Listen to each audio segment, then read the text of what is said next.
Perfecto. Entonces vamos a iniciar la clase de hoy. Hoy vamos a cambiar un poco la dinámica. Para esta sección no tengo apuntes como los que tenía antes, entonces voy a escribir un poco en la pizarra y pensaba utilizar esta aplicación. Vamos a ver cómo nos va para escribir. Creo que está un poco. ¿Sí están viendo esta pantalla cuadriculada? Sí. Sí, profe. Ok, creo que vamos a ver. Está bonito. Ok, entonces vamos a iniciar con el capítulo, no sé si es el 4, sí, 4, ¿verdad? Titulado Geometría Vectorial. Pero es un comentario, ¿verdad? No sé si ustedes han visto la carta al estudiante, pero nos estamos básicamente brincando un tema, que es el tema de determinantes. Ese tema, pues, va a ser muy útil, en especial cuando hablemos de dependencia lineal y más adelante todavía cuando hablemos sobre diagonalización. Pero de momento no lo vamos a utilizar mucho, entonces voy a brincármelo, literalmente no lo vamos a ver, y cuando lo ocupemos, un poco más adelante, pues nos devolvemos y vemos cuáles son las propiedades que vamos a utilizar acerca de la función de determinante. Entonces, vamos a estudiar ese tema más adelante. Entonces, el tema de geometría vectorial, Profe, ¿sí? una pregunta. Uh-huh. ¿Los temas para el examen siguiente son a partir de este tema o a partir de determinantes, entonces?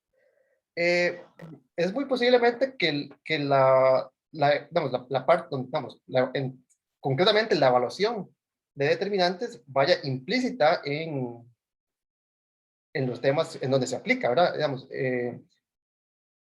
la función, ¿verdad? Es una función, la función determinante, pues no es diferente que cualquier otra función, que el seno, que el coseno, que la raíz cuadrada, ¿verdad? Usted le mete en la calculadora o lo hace a mano si quiere y le da un número, y nosotros pues lo que ocupamos en la práctica es ese número. Entonces, lo más probable, pues eso es algo que no hemos discutido en la cátedra, pues lo más probable es que no le vayamos a preguntar la parte, digamos, teórica de la función determinante, ¿verdad? Como, al igual que cuando uno estudia trigonometría, pues uno usa las funciones trigonométricas y no tanto pues sus propiedades teóricas. Entonces, sí lo vamos a usar y sí se va a evaluar en el sentido de que es una herramienta necesaria o al menos útil para el estudio de independencia lineal y para el estudio de diagonalización.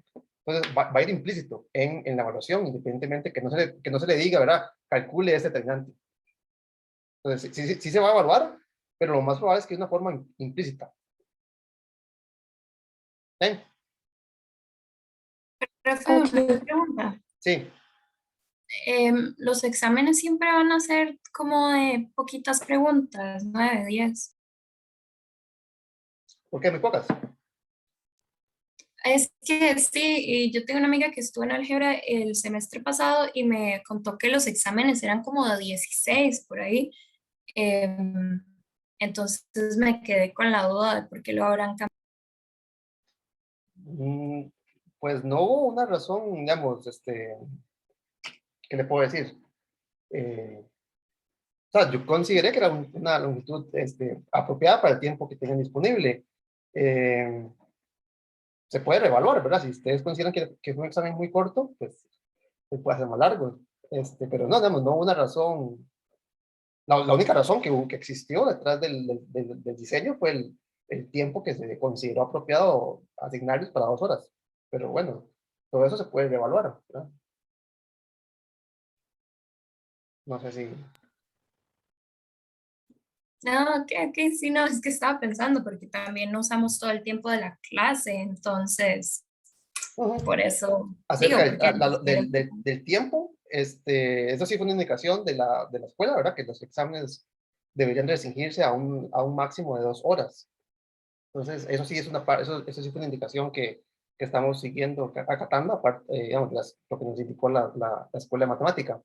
3 horas, lo que usted no ha hecho en las 2 horas, posiblemente con una hora extra, pues, ¿verdad? No, sería muy difícil que no lo sepa, ¿verdad? O sea, si no lo sabes, no es que lo vas a ver con más tiempo. Entonces, por ahí, vamos a ver, dice aquí en el chat, dice que estuvo bien de longitud para 2 horas. Y que la cantidad de preguntas estuvo bien, dice Juan Carlos. Yo siento que, digamos, Yo calculé más o menos que eran 10 puntos, ¿verdad? Eran 120 minutos. Entonces, cada punto aproximadamente vamos, con 10 minutos por punto, está uno más que sobrado.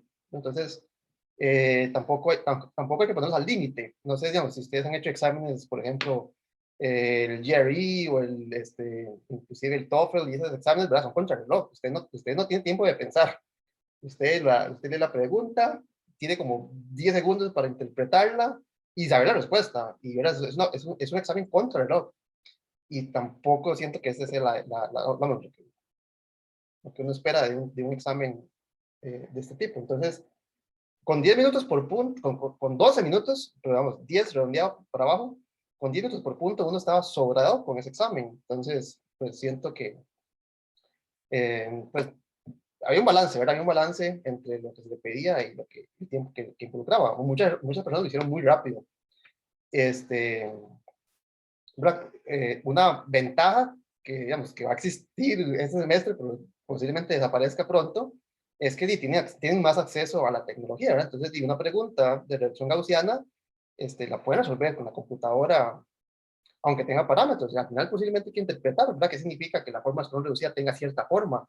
¿Verdad? Eso posiblemente el sistema de cómputo nos lo va a decir, pero sí les ayuda, ¿verdad? Vamos, estos cálculos que hay que hacer para reducir una matriz, a pesar de ser bastante pedestres, ¿verdad? Sumar, restar, pues si tiene uno tarda, si lo hace a mano, puede tardar sus 10 minutos haciendo la reducción gaussiana, y muchas personas lo hicieron con la computadora, con la calculadora, y eso no está mal, ¿verdad? Desde el principio les he dicho que uno de los objetivos personales míos es que esas herramientas pues formen parte de lo que ustedes saben utilizar.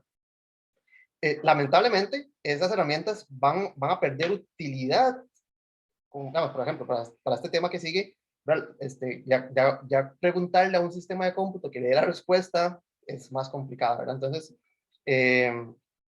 es también una invitación a que sí, a la hora de hacer el examen utilizaron estas herramientas y les fue muy bien, pues felicidades, ¿no? Eso está bien, pero que tengan presente que esas herramientas pues van a ir con menos, no, les van a ir sirviendo menos. Entonces no se atengan, por decirlo así, no se atengan a que en ese examen, ¿verdad?, la computadora les diga casi que todas las respuestas, porque eso, pues, si bien es cierto, van a poder seguir utilizando herramientas de ese tipo, pues la utilidad va a ser menor. Pero sí, bueno, unas 10 preguntas no me parece que sea tanto, ¿verdad? Al final yo lo dejé en 9, lo que hice fue cambiar los puntajes de forma que fueran 10 puntos, porque si habían preguntas más difíciles, más largas que hacer que otras, pero unos 10 puntos por examen me parece que no está mal. No sé si alguien tiene algún comentario.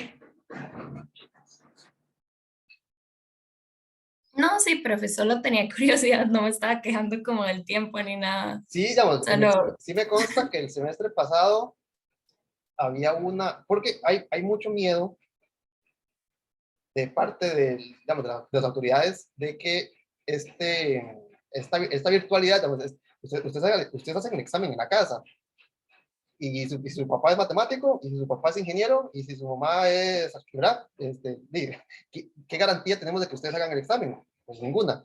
¿Qué garantía tenemos de que ustedes hagan los cálculos y no la computadora? Ninguna. Entonces, ¿qué garantía tenemos de que ustedes no tomen un pantallazo y se lo manden a alguien más que ya lleva el curso y les contesta? Ninguna, ¿verdad? No se puede, hay muchas cosas que no se pueden controlar. Una forma en que se buscó controlar ese tipo digamos, de fraude, porque así seamos honestos, eso es fraude, era poner muchas preguntas. ¿Por qué? Porque si usted tiene, yo les acabo de decir, 10 minutos para hacer cada pregunta. En esos 10 minutos sobra y basta para tomar una foto, mandarla a su compañero de MIT y que el compañero le dé la respuesta correcta.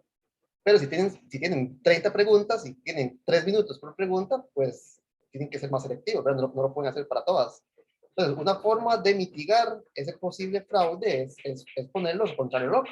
Si el tiempo está diseñado para que lean la pregunta, la piensen 20 segundos y la contesten, ya no pueden tomarle pantallazo, mandarle WhatsApp a su compañero, que su compañero la resuelva, que su compañero le vuelva a mandar la respuesta correcta, que usted la introduzca en el sistema, todo eso se puede controlar con una cantidad mayor de preguntas. Pero bueno, una política fue, sí, confiemos en que eso no va a pasar. Yo sé que posiblemente sí haya pasado, pues no se puede controlar, ¿verdad? Entonces, sí, esperemos que la persona que sacó el 100 haya sido ella o él, ¿verdad? Entonces, no hay otra cosa que confiar.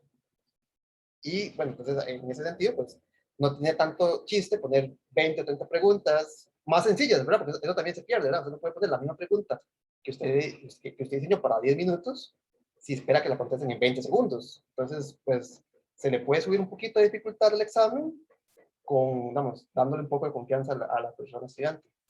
Bueno, si al final todo el mundo saca 100, pues repensamos y tenemos 50 preguntas, ¿verdad? Ahí se analiza la situación. Ok, ¿algún otro comentario?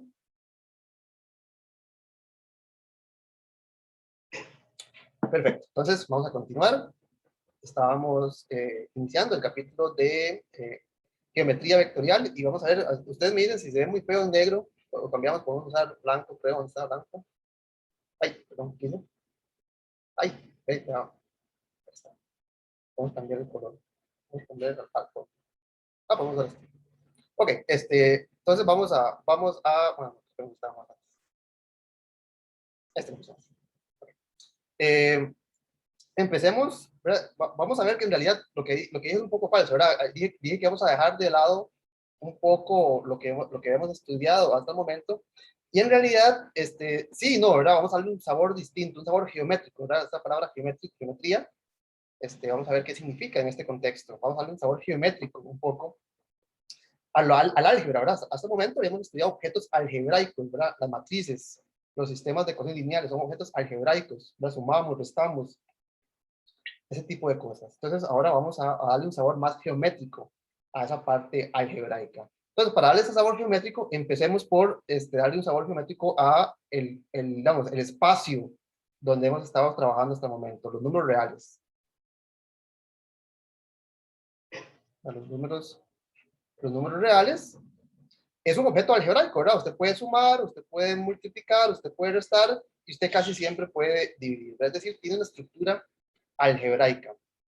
Bueno, este conjunto, bueno, se llama un cuerpo, es una palabra técnica.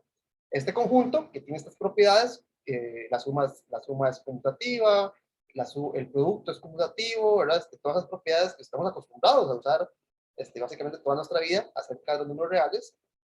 Ese conjunto de propiedades se resume en decir que el conjunto de los números reales es un cuerpo, ¿verdad? Por ejemplo, los números racionales también es un cuerpo. ¿Por qué? Bueno, porque es un conjunto en donde usted puede sumar, puede multiplicar, puede restar, casi siempre puede dividir, y esas operaciones cumplen con esas propiedades que usted está acostumbrado: conmutatividad, asociatividad, distributividad, la suma respecto al producto, los elementos neutros, ¿verdad? El elemento 0 es el elemento neutro de la suma, el elemento 1 es el elemento neutro de la multiplicación, y lo mismo ocurre pues en los números racionales. Aquí lo más importante, también la propiedad clave, es que usted siempre puede dividir por todo número excepto el elemento neutro. Entonces, esos son conjuntos algebraicos. Conjuntos algebraicos tienen esas propiedades que acabamos de discutir. Y lo que queremos darle es una interpretación un poco más geométrica a el conjunto de los números reales. Entonces, cuando uno piensa en los números reales, usualmente, cuando yo digo los números reales, ustedes, vamos, ¿cómo los visualizan?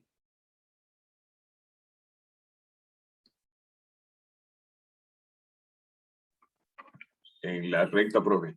Como una recta, correcto. Entonces, vea que gráficamente, o vamos, visualmente,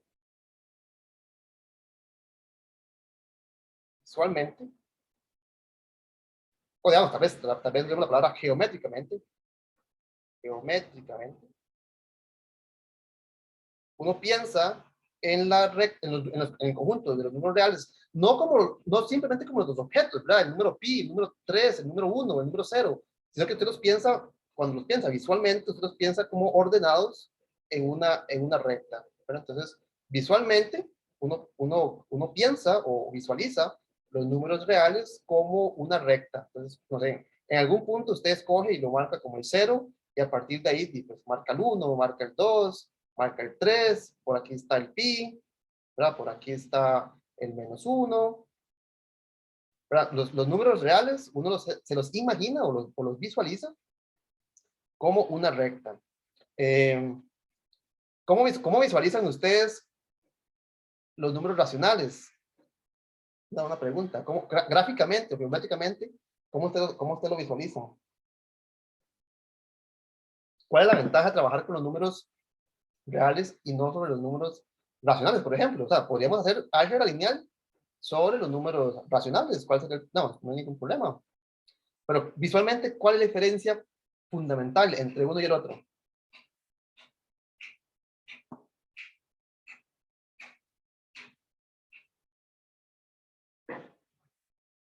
Ustedes preguntan cuál es la diferencia. Díganme una diferencia entre el conjunto de los números racionales y el conjunto de los números reales.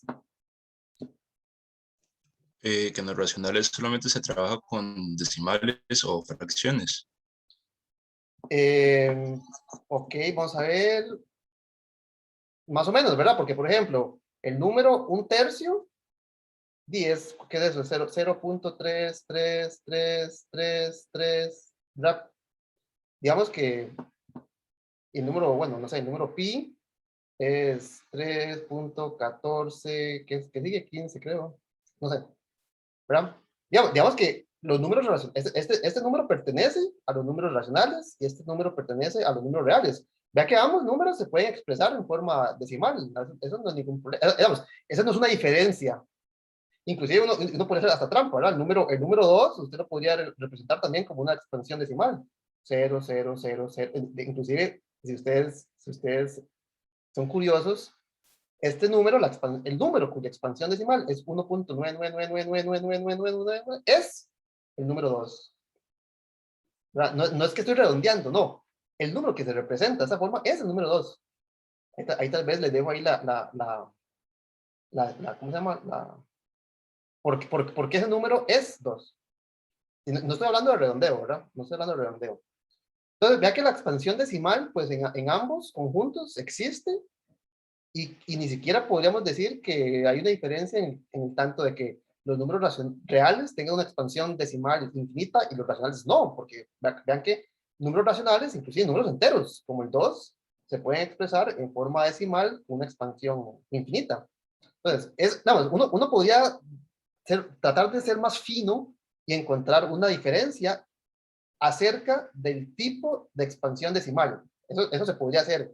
Y sí existe una diferencia, ¿verdad? Existe una diferencia entre una expansión decimal para un número racional, una fracción, y una expansión decimal para un número real que no sea fracción, ¿verdad? Bueno, hagamos esa. ¿Cuál es la diferencia entre una expansión decimal para un número racional y una expansión decimal para un número real? ¿Cuál es la diferencia?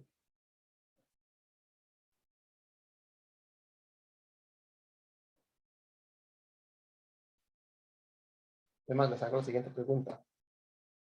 Este número que voy a escribir acá, vamos a ver. El número x igual 0.19327. 19237. 19327. Etcétera. ¿Qué es lo que estoy haciendo? Estoy repitiendo 19237. 19237. Bueno, pues, 19327. 19237. ¿Sí bien? Sí, ¿verdad?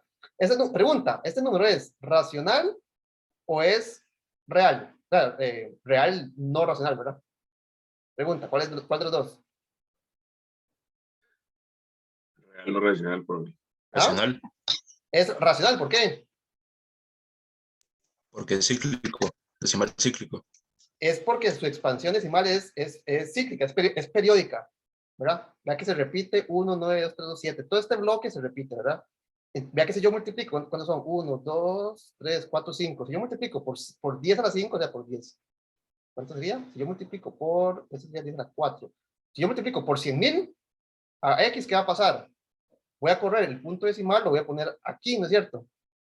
Entonces me va a quedar que ese número es 19.327, 19237. 19237, ¿no es cierto? ¿Todos me siguen? ¿Qué pasa si yo resto? ¿Qué pasa si yo resto esas dos? Bueno, más bien voy a restar la primera a la segunda, ¿verdad? ¿Qué pasa si yo resto a estos dos números? A 100.000 veces X, le quito una vez X. ¿Qué va a pasar cuando yo haga esa resta? Y me va a quedar 99.999X del lado izquierdo. ¿Y del lado derecho qué me queda? Vea que todos los decimales se van a cancelar con su respectivo, ¿verdad? Este 19207 se cancela con este 1 y este que está aquí se cancela con este y el que le sigue con el que le sigue. Es decir, que esto me va a dar exactamente 19.327. Es decir, que el número X es una fracción. ¿Cuál fracción? 19.327 dividido entre 99.999. Entonces, vea que este número es una fracción, es decir, este número pertenece al conjunto de los números racionales. Y yo eso lo pude haber hecho con cualquier expansión decimal que fuera periódica, ¿verdad? Que se repita. Si se repite un bloque de este tamaño, entonces simplemente multiplico por la cantidad necesaria para que la coma se corra hasta donde empieza otra vez ese periodo. Y cuando resto, se cancelan los decimales. Entonces, vea que un número racional puede tener una expansión decimal, pero necesariamente la expansión decimal es periódica. ¿Ok? Entonces, esa es una diferencia. Es una diferencia, pero vea que no es una diferencia visual. Digamos, la pregunta que yo quería que ustedes me dijeran tal vez era gráficamente, ¿cómo diferencian ustedes esta recta que está acá, esta recta de los números reales? O más bien, ¿cómo dibujarían la recta racional? Tal vez es la pregunta que yo quería hacer por el principio. ¿Cómo se dibujaría la recta racional? ¿Hay alguna pregunta en este momento? Sí. No. Vamos a borrar esto que está acá.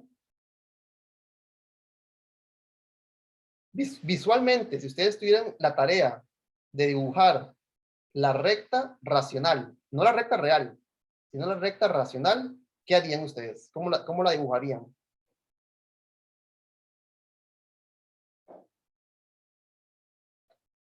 No sé.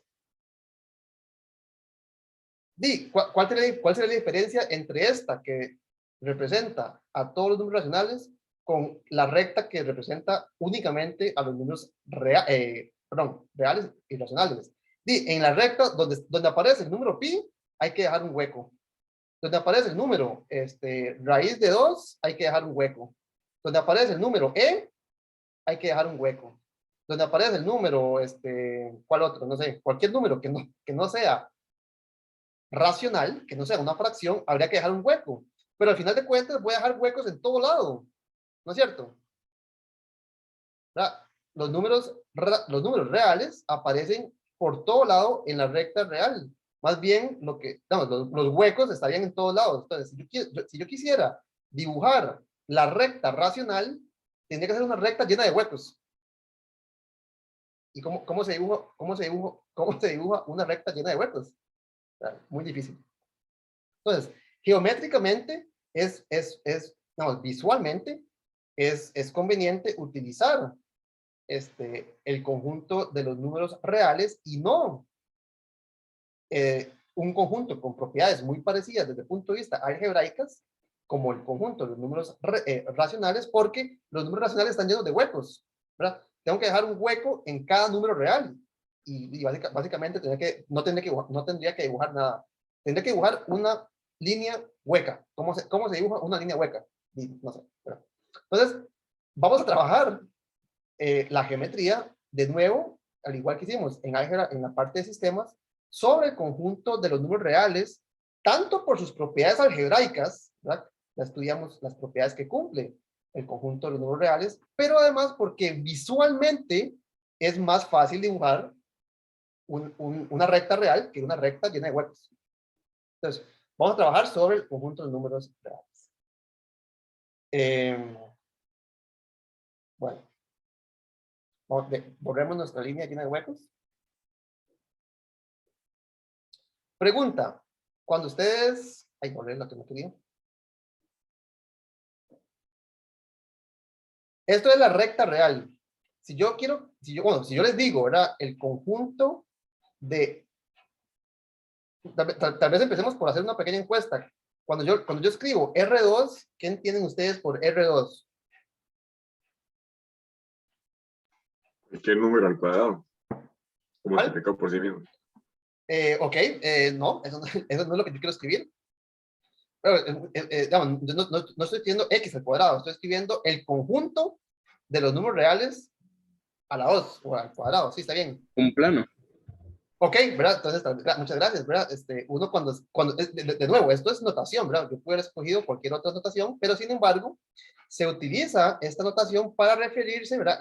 El conjunto R, pues gráficamente se refería a la recta real. Es decir, todos los números reales, pero acomodados en orden respecto de su tamaño, ¿verdad? Ahora, esto es una notación, ¿verdad? Esto es notación que quiere decir, o que representa,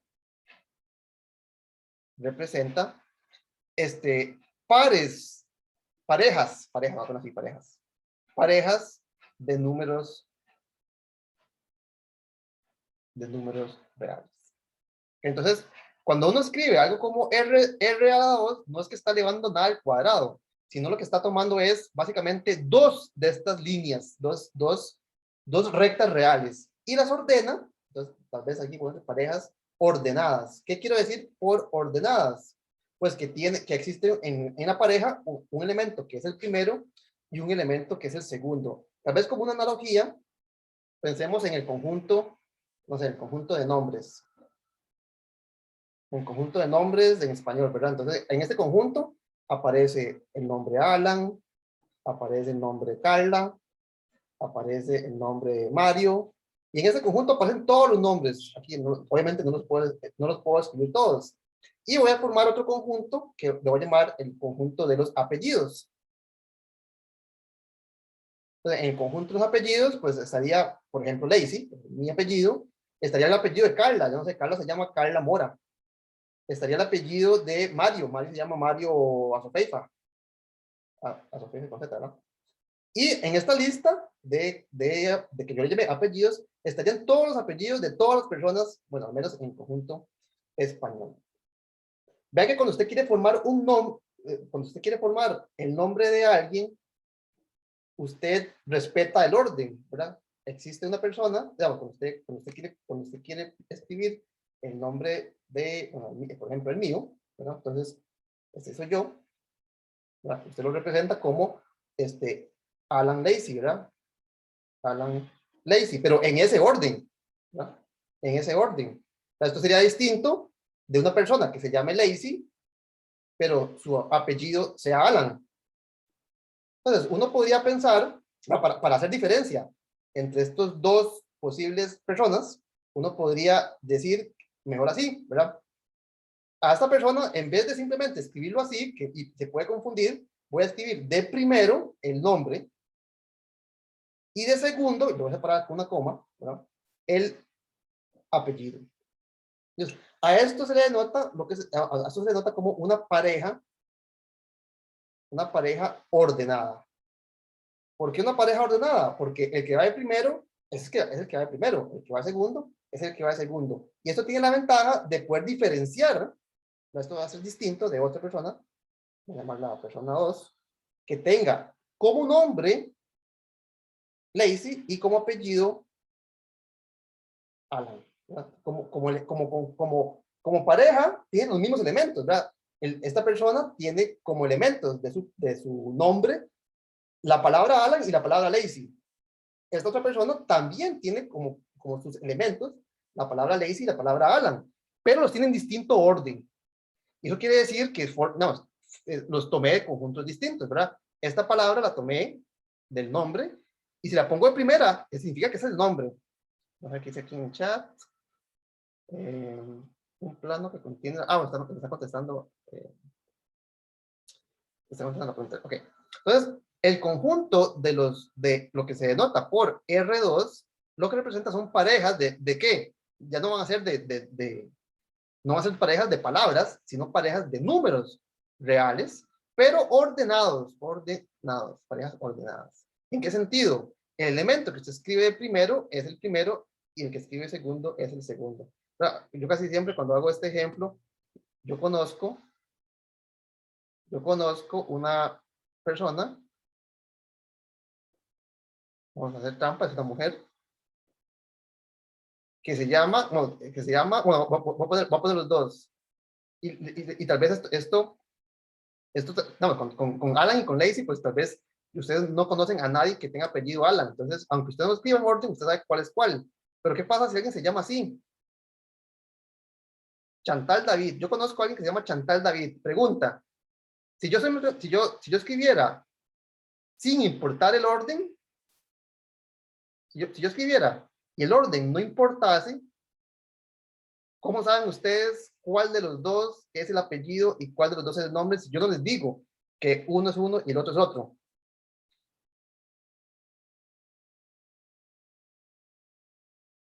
Será confuso, ¿verdad? Si yo no les digo que a priori la primera palabra que aparece siempre es el nombre y la segunda palabra que aparece siempre es el apellido, alguien con esta combinación de nombre y apellido, uno tendría dificultad acomodándolo si no establece el orden a priori. ¿Me explico, verdad? ¿Ven por qué el orden es importante? Porque uno se puede confundir, ¿verdad? Entonces, vea que David, al menos en español, es un nombre propio, es un nombre de un hombre. Pero yo conozco a una muchacha cuyo apellido es David y su nombre es Chantal. Entonces, vea que podría existir en otra parte, ¿verdad? En otro lado, puede existir un mae que se llame David Chantal, ¿por qué no? ¿Y cómo los diferenciaría ustedes? ¿Cómo harían para diferenciarlos si no existe una forma clara en que algo represente un nombre y otro represente un apellido? Entonces, sí es importante que en muchas ocasiones establecer un orden. En este caso, el conjunto el conjunto R2 van a ser parejas de números, y cuando usted escribe dos números, pues es importante a veces cuál número es el primero y cuál número es el segundo, ¿verdad? Piensen los chances. Y es muy diferente el número que la serie, ¿verdad? Entonces, es importante tener ese orden en muchos contextos. ¿Tiene alguna otra forma de decirle, como un sinónimo? Pues no creo, yo creo que no existe otra forma de notar, digamos, tal vez una forma que es igual, notación, y es completamente equivalente, es escribir, porque digamos, eso pasa mucho, como ejemplo aquí, ¿verdad? Si yo quiero, tal vez voy a borrar esto, en este ejemplo concreto, ¿verdad? ¿Cuál sería? Si yo quiero escribir el nombre de todas las personas, no sé, de Costa Rica, entonces el conjunto que contiene a todas las personas de Costa Rica, vamos a ver el nombre, el conjunto que contiene a todas las personas, por su nombre, ¿verdad? Todas las personas de Costa Rica, ¿qué sería? Sería agarrar todos los posibles nombres como primera posición y formar todas las parejas que tengan como primera posición un elemento de esa lista. Y en la segunda posición, todos los posibles apellidos. Entonces, una forma de notar simbólicamente esa construcción es utilizar este símbolo que es el mismo símbolo, es una porra, es una X, es un producto. Entonces, una forma de notar el conjunto de todas las posibles parejas ordenadas de nombres con apellidos sería agarrar esta construcción, apellidos. Entonces, esto es una construcción que se hace usualmente cuando usted quiere formar listas de conjuntos, digamos, de listas de parejas formadas de conjuntos distintos. Entonces, ¿esto qué va a hacer? Va a ser un conjunto cuyos elementos sean parejas. Entonces, el primer elemento de la pareja va a ser un nombre y el segundo elemento de la pareja va a ser un apellido, donde, ¿verdad?, N pertenece al conjunto de nombres y A pertenece al conjunto de apellidos. Entonces, usualmente se denota esta construcción de formar parejas ordenadas, se denota mediante esta forma, ¿verdad? El conjunto que usted va a tomar para la primera posición, digamos, cruz, vamos, por el conjunto que va a tomar los elementos para la segunda posición. Entonces, vea que con esta notación, lo que yo acabo de denotar como R2, usted lo podría denotar como R cruz o por R, ¿verdad? No es una multiplicación ni mucho menos, ¿verdad? Simplemente es una forma de denotar que usted está formando parejas, entonces aquí seríamos como A, B, donde el primer elemento pertenece a ese conjunto. Entonces, en este caso, la A es un número real y la B, pues, pertenece al segundo conjunto, pero en este caso es el mismo, ¿verdad? Entonces, la B pertenece también al conjunto de los números reales. Entonces, estas son dos formas de denotar la misma cosa, ¿verdad? Cuando el conjunto es el mismo, pues es usual simplemente aprovecharse, digamos, de la notación análoga al producto, ¿verdad? X por X sería X a la 2. Bueno, entonces, R por R, pero bajo esta definición de formar parejas, se denota también como R a la 2. ¿Está bien?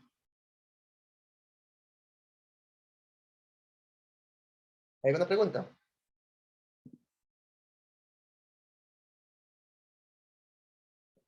Ok. Vamos a la siguiente página. Ok, entonces, R... Ay, ¿por qué es blanco? Vamos a cambiar el color otra vez. Ok, entonces, R2, o equivalentemente, como lo acabamos de definir, el conjunto de R cruz R, a esta construcción se le llama el producto cartesiano. Producto cartesiano.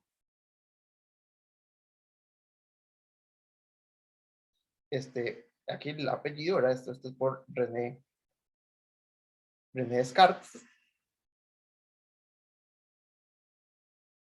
Entonces, el producto cartesiano en general se puede hacer para cualquiera de los conjuntos, ¿verdad? Yo les acabo de demostrar que usted puede crear, por ejemplo, el producto cartesiano del conjunto de los nombres con el conjunto de los apellidos. ¿Qué va a obtener? Va a obtener parejas. ¿Parejas donde el primer elemento representa algún nombre y el segundo elemento de esa pareja representa un apellido? Entonces, usted puede hacer parejas de lo que usted quiera, ¿verdad? En este caso, estamos formando parejas donde ambos elementos son números reales.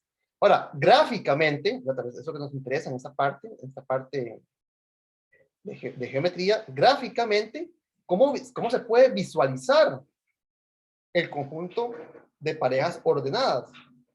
Bueno, nosotros ya sabemos cómo visualizar cada uno de estos conjuntos por separado, ¿verdad? R, visualmente, es una recta, y el segundo conjunto, que también es una R, es otra recta. Entonces, una forma de visualizar los elementos del conjunto R cruz R, el producto cartesiano de R con R, es dibujar lo que se conoce como el plano cartesiano.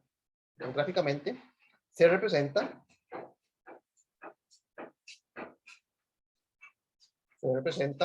mediante lo que se denomina el plano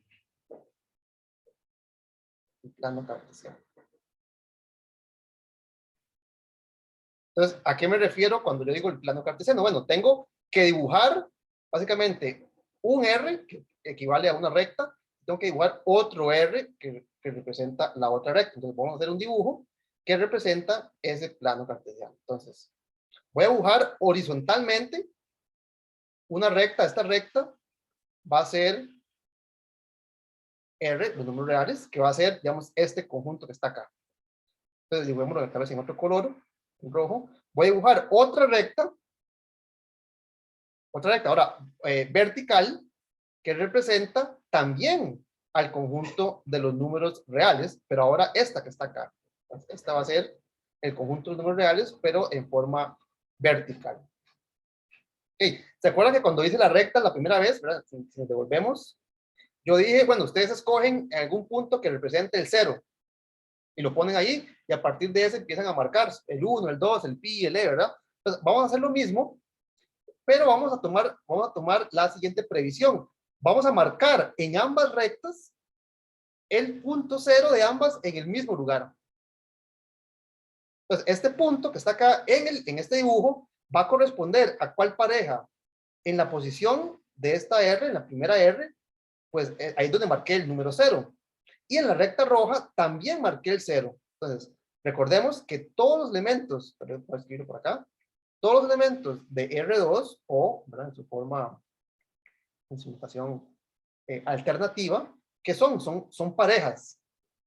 Son parejas de números reales, donde la primera pareja pertenece a este R, vamos, este A pertenece a esta copia, a este dibujo, a esta recta real, y el otro, la otra pareja, el segundo elemento de esa pareja, pertenece también a R, pero a este R que está acá. Entonces, en el plano, yo puedo dibujar, ¿cuál pareja? Puedo dibujar la pareja, por ejemplo, 0, 0. Entonces, ahí es donde voy a cruzar, donde voy a hacer la intersección. Bueno, lo dicen ángulo recto también, ¿verdad? Entonces, esta pareja, el punto 0, 0, la pareja 0, 0, la pongo, digamos, en la intersección de esas dos rectas. Y a partir de ahí empiezo a marcar, ¿verdad? Entonces, por ejemplo, yo había marcado 1, 2, 3, 4, 5, 6, pi, e, ¿verdad? Todo lo empiezo a marcar en ambas rectas. 1, 2, 3, 4, 5, 6. Entonces, por ejemplo, la pareja, ¿cuál? No sé, hagamos un ejemplo. La pareja 3,5. Esto es un elemento del producto cartesiano, la R2. Esto es una pareja de números reales donde el primer elemento es un número real y el segundo elemento también es un número real. ¿Cómo lo visualizo, verdad? Gráficamente? ¿Cómo se representa esta pareja? Es, bueno, el primer número lo ubico en esta versión de R horizontal. Entonces, el número 3 sería aquí, ¿verdad? El número 5 lo ubico en la posición 5, pero de esta R. Entonces, 1, 2, 3, 4, 5 acá. Entonces, ¿cómo represento a esta pareja? Pues me fijo dónde se intersecan estas. Entonces, este punto, en este gráfico, en este plano, ¿verdad?, en este plano cartesiano, representa a la pareja 3,5. Entonces, no sé, cada punto en el plano, yo la puedo asociar con un elemento del producto cartesiano y viceversa. Todo elemento del producto cartesiano lo puedo representar con un elemento en este plano. Entonces, por ejemplo, este punto que está acá, ¿quién sería? Como pareja de números reales. Tenemos -1, -2, -3, -4, -5 es esta. Y verticalmente sería 1, 2, 3. O sea que este punto que está aquí, ¿quién es? Este punto en el plano, ¿a cuál pareja de números reales representa? Profe, ¿por qué está marcando el -5? No era -5, era -1, -2, -3, -4. Sí, -5. Ok, pero digamos, no es 3,5 positivo. ¿Cuál? El 3, este es 3,5, ¿sí, verdad? Porque es 1, 2, 3, me da la primera posición. Y el segundo elemento de la pareja sería en la vertical. 1, 2, 3, 4, 5. ¿Verdad? Este es el elemento 5, pero en la vertical, o sea que es la segunda elemento de la pareja. Ok. Profe, ¿y el -5 en cuál pareja lo está agarrando? No En entendí yo tampoco. la convención, ¿verdad? La convención que utilizamos es que al escribir el producto cartesiano o el producto cruz, ¿verdad?, también se llama así. Entonces, el primer elemento del conjunto es la copia horizontal. Y el segundo elemento pertenece a la copia vertical. Entonces, este -5, ¿a cuál pertenece? Este -5 pertenece a la R horizontal. O sea que cuando escribo la pareja, este -5 lo pongo como primer elemento, ¿verdad? El primero corresponde a la copia horizontal. Entonces, ¿este punto cuál sería? Ahora sí. Ok, entonces escribe la primera pareja en normal y los otros en negativo. No. Ya que R, el conjunto de números reales, dijimos que es un cuerpo, ¿verdad? En particular, puedo restar. Es decir, el conjunto de números reales contiene los negativos. ¿Cómo lo representamos? Tal vez aquí, tal vez me lo brinqué, tal vez por... Ay, perdón, vamos a devolvernos. Aquí tal vez me lo brinqué. Usted marca el 0. Y la convención, que, ¿verdad? Que no tiene por qué ser la única, pero así es como usualmente se usa, hacia la derecha ponemos los números positivos y hacia la izquierda los números negativos. Entonces, a la izquierda del 0 está el -1, el -2, el -pi, ¿verdad? Todos los números negativos están a la izquierda del 0 y a la derecha pues están los positivos. Ahora vea que cuando tenemos dos copias, por ejemplo, hacemos lo mismo y la convención es que hacia arriba, en la copia vertical, están los positivos y hacia abajo, en la copia vertical, están los negativos. Lo mismo, ¿verdad? Entonces, a la izquierda, en la horizontal, están los negativos y hacia la derecha, los positivos. Entonces, en la primera copia, es decir, en el R horizontal, ya que, por ejemplo, el -5 se ubicaría acá, a la izquierda del 0. A la izquierda de este 0, ¿verdad? Entonces, repito la pregunta. Este punto en el plano corresponde a una pareja en este conjunto. ¿A cuál pareja corresponde?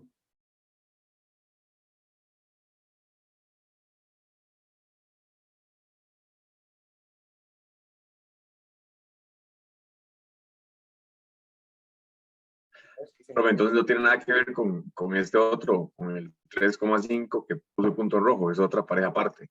Es una pareja aparte, sí. Aquí tuve la mala suerte. Ok, ya entendí. Tuve la mala suerte Entonces, de que me menos dibujó 5,3. -5,3, sí. Bueno, lo voy a copiar, sí. Pero tuve la mala dicha de que mis números aleatorios no fueron para nada aleatorios, ¿verdad? Entonces sería -5,3. ¿Por qué es -5,3? El primer elemento de la pareja es un -5. Ese -5 no se ubica a la izquierda, ¿verdad? Estamos diciendo que a la izquierda se ubican los números negativos. Y la segunda pareja aquí es la segunda, entonces se ubica en la línea vertical. ¿En dónde? 3 hacia arriba. ¿Por qué hacia arriba? Porque es positivo.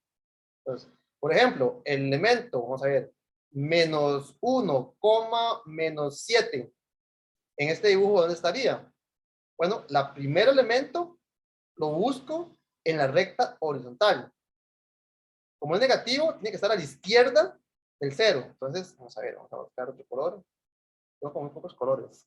Entonces, el -1 horizontal está acá, ¿verdad? -1. Y el -7 está en la segunda. Entonces lo tengo que buscar en la vertical. Y la convención es que los negativos aparecen hacia abajo. Entonces, -1, -2, -3, -4, -5, -6. Aquí se me coloca un poco de -7 sería aquí, ¿verdad?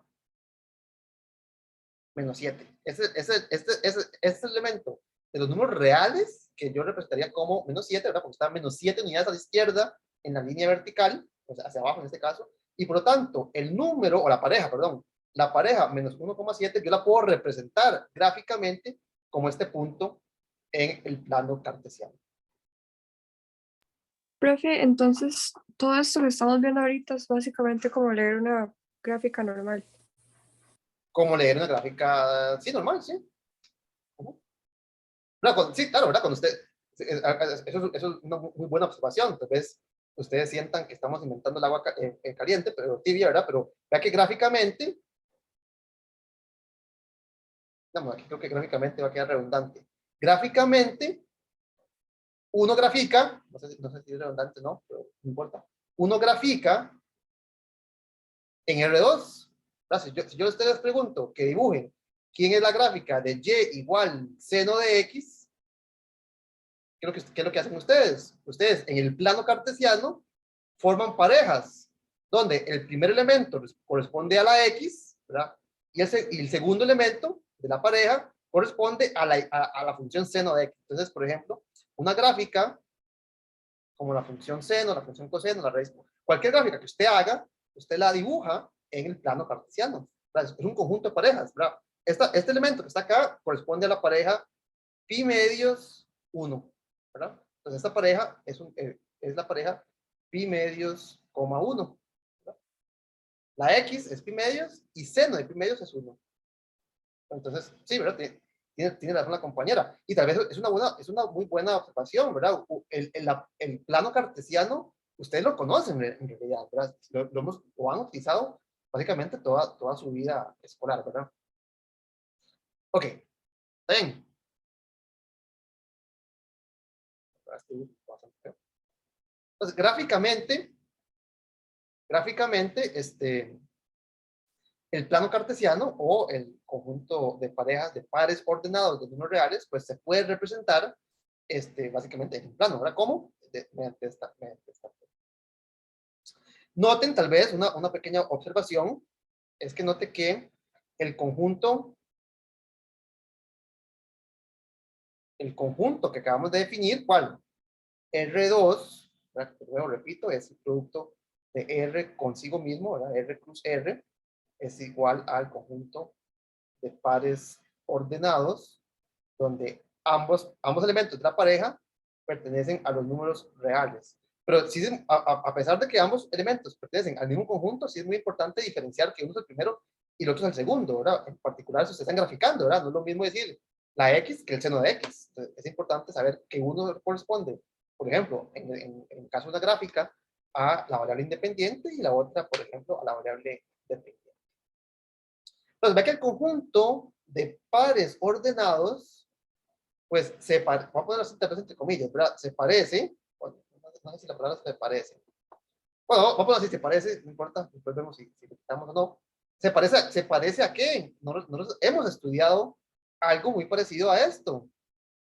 Se parece a el espacio o al conjunto. ¿Se parece al conjunto de qué? Excepto por la coma que utilizamos para separar. ¿A qué se parece eso? Se parece al conjunto de matrices. ¿De qué tamaño? Sí, una fila. No, perdón. Sí, una fila y dos columnas, ¿no es cierto? ¿Qué es una matriz? ¿Qué es una matriz 1 por 2? Una matriz 1 por 2 es una fila, esto con dos columnas, ¿no es cierto? Esto es una matriz.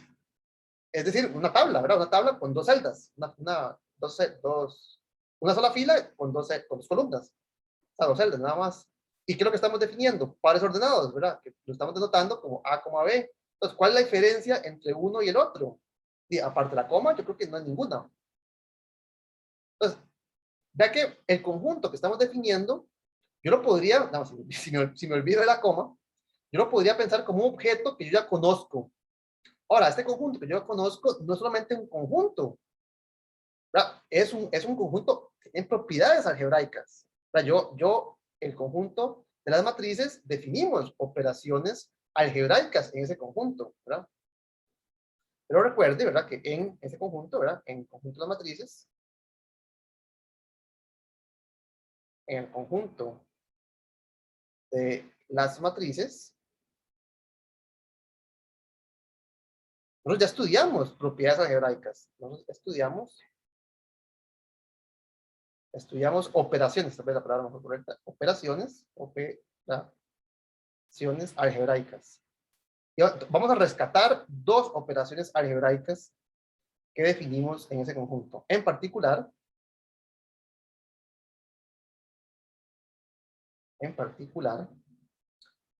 la suma y el producto escalar.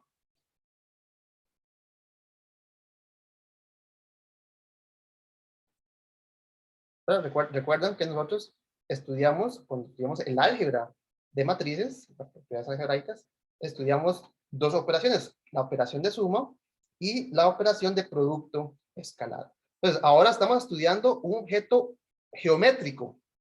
Estamos estudiando un objeto geométrico, ¿verdad? Yo puedo dibujar los elementos de ese conjunto en un plano, por ejemplo, y quisiera aprovechar que nosotros ya le dimos una estructura algebraica a ese conjunto. Entonces, básicamente, los puntos en el plano no solamente los puedo dibujar, no solamente los puedo representar, los pares ordenados en un plano cartesiano, sino que además voy a poder sumarlos y multiplicarlos por constantes.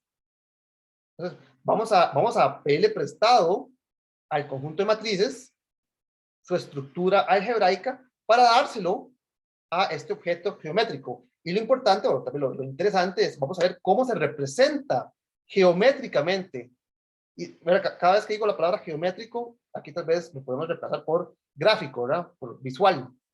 Entonces, gráficamente, gráficamente cómo podemos entender la operación de suma y la operación de producto escalar en el conjunto de matrices, ¿verdad? Nosotros vimos esa operación desde un punto de vista meramente algebraico. Entonces, ahora lo que queremos ver es cómo se representa geométrica o gráficamente o visualmente, ¿verdad? No sé cuál es la palabra más apropiada. ¿Cómo se representa visualmente esa operación algebraica de suma y esta operación algebraica de producto escalar? ¿Vamos bien? Sí. Perfecto. Ok, entonces, vamos a una página. Entonces, vamos a ver las operaciones de suma y producto escalar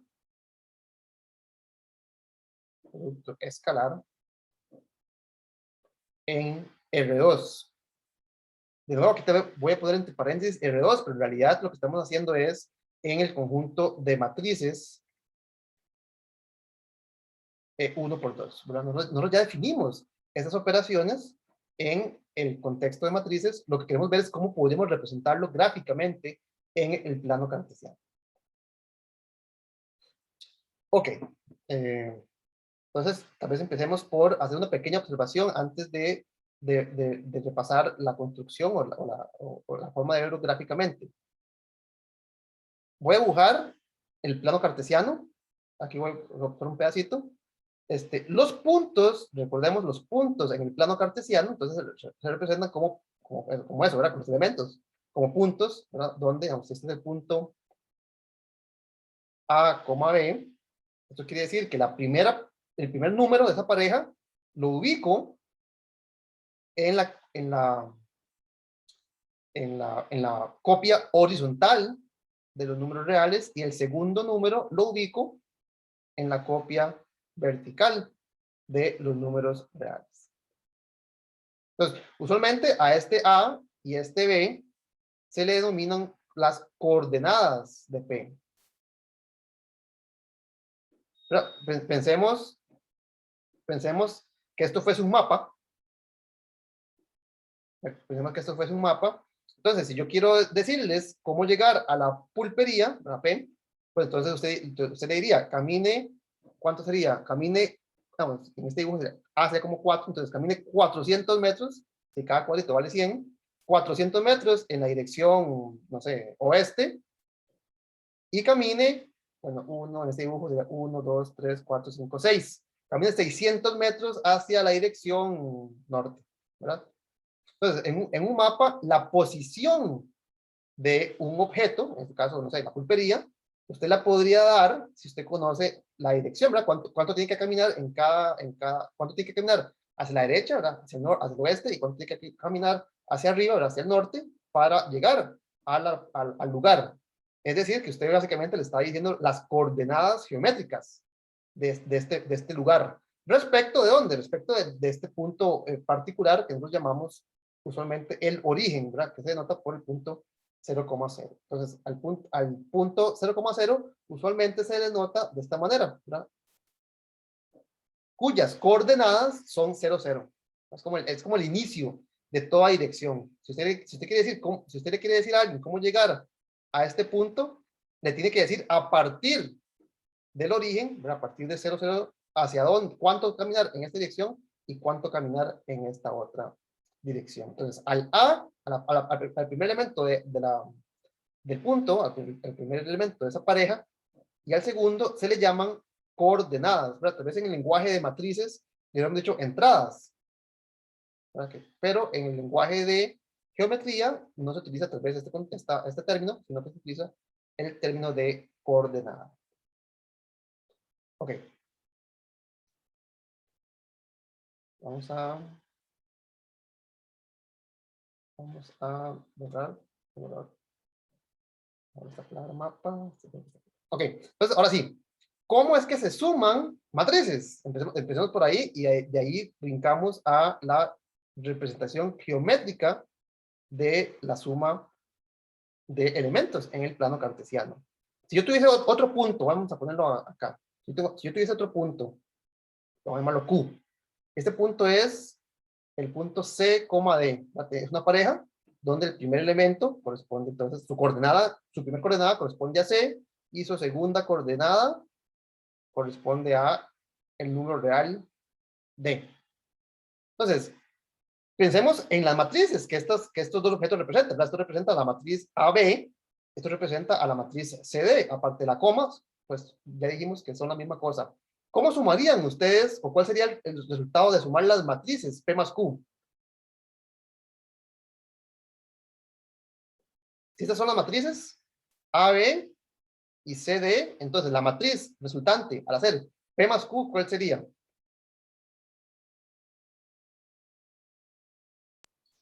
Sería, bueno, no estoy seguro, sería AC, CD, BD, perdón. Como producto. No, me está diciendo AB como AC multiplicado.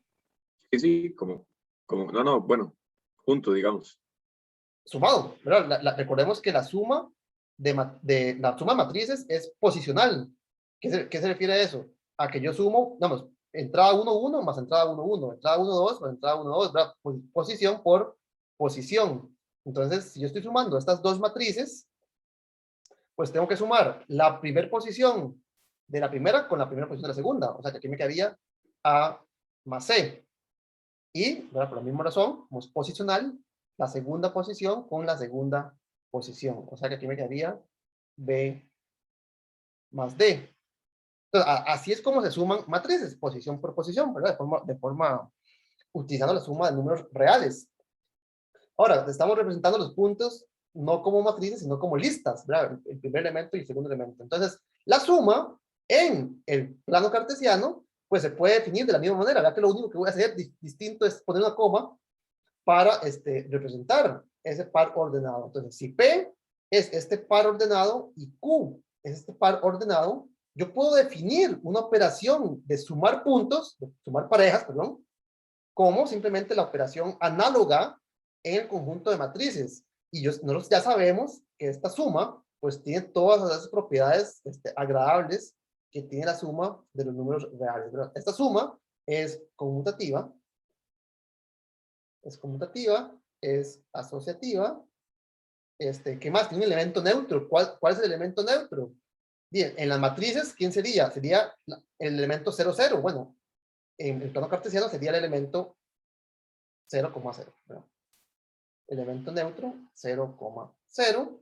Y tiene elementos inversos aditivos. Entonces, básicamente, ¿verdad? No estoy definiendo nada nuevo, ¿verdad? Aparte de esta coma que está aquí, ustedes me dijeron la respuesta. Entonces, yo puedo definir en este objeto geométrico, puedo definir una operación de suma que ya sabemos que cumple con las propiedades que estamos acostumbrados de la suma en los números reales. Estamos heredándole a el plano cartesiano la suma de la recta real, básicamente. Pero la pregunta es, ¿cómo se ve gráficamente? Gráficamente, ¿cómo se representa esta suma? Pues veamos a ver cómo se representa esta suma. Y tal vez para, para verlo de una forma más visual todavía, es usual dibujar los puntos, ¿verdad? Los puntos son parejas, ¿verdad? En este caso, los elementos del plano cartesiano son parejas, ¿verdad? Entonces, es usual representar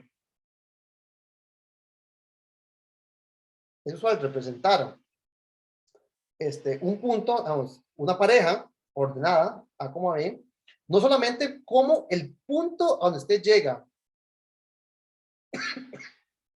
sino como un objeto, como una dirección, ¿verdad? Como una flecha en este caso, ¿verdad?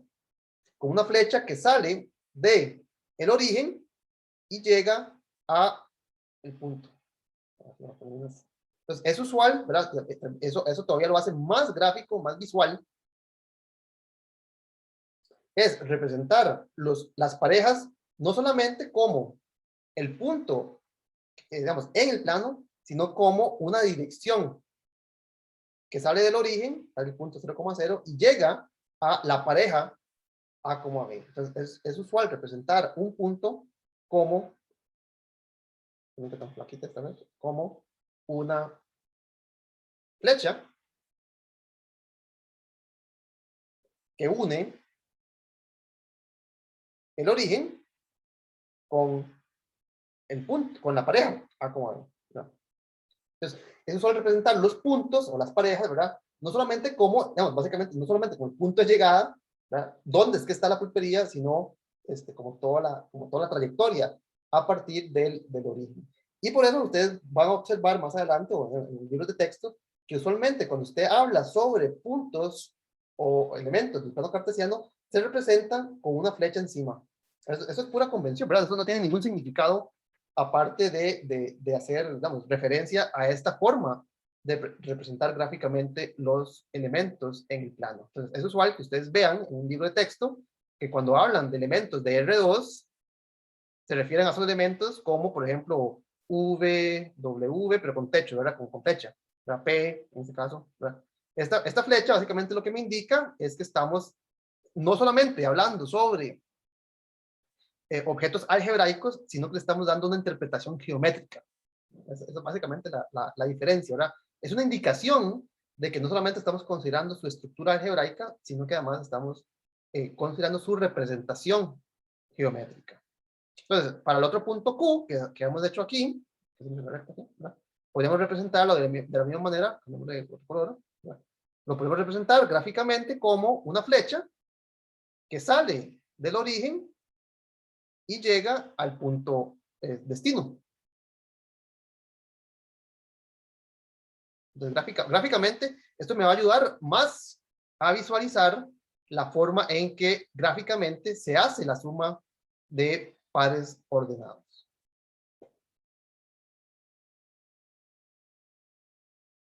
Entonces, ubiquemos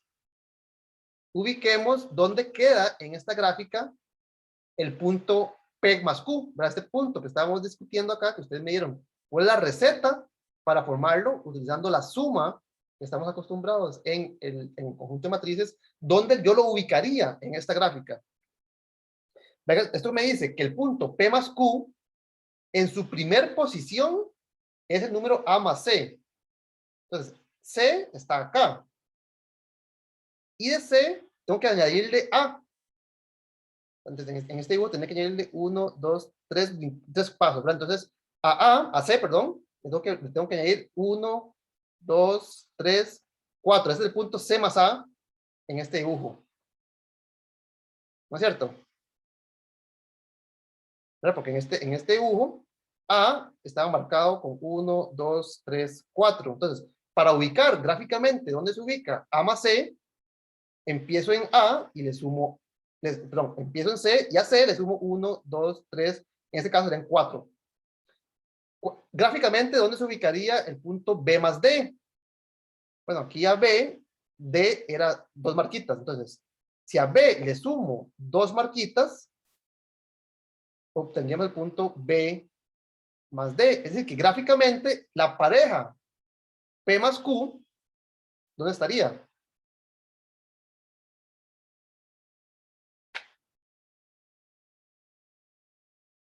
Estaría aquí, ¿no es cierto? Esta pareja que está acá es la pareja P más. ¿Estamos de acuerdo? Vean que gráficamente, ¿verdad? De nuevo, utilizando esta convención de presentar las parejas, no solamente como el punto de llegada, sino como la flecha de destino, la flecha de trayectoria, ¿cuál sería? Vamos a dibujarlo. En rojo.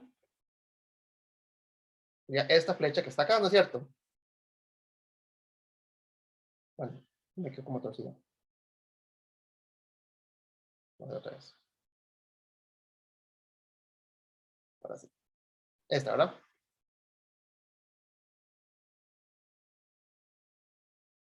Entonces, el resultado de sumar P más Q sería esta flecha roja que está acá.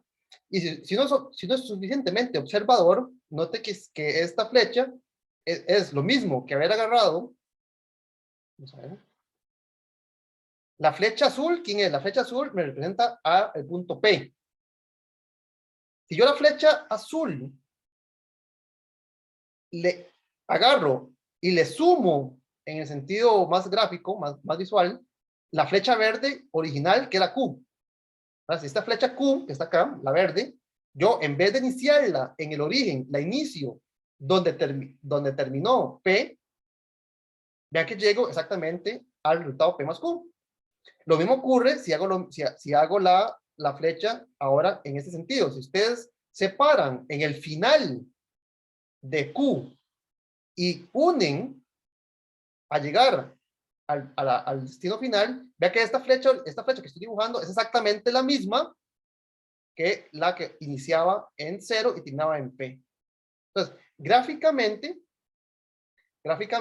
la suma de parejas, la suma de pares ordenados, gráficamente es equivalente a yuxtaposición de flechas, ¿verdad? Poner una flecha después de la otra. Si no iniciando siempre desde el origen, sino iniciando donde terminó la otra. Entonces, vea que gráficamente la suma de matrices, por ejemplo, se puede representar de esta forma, ¿verdad?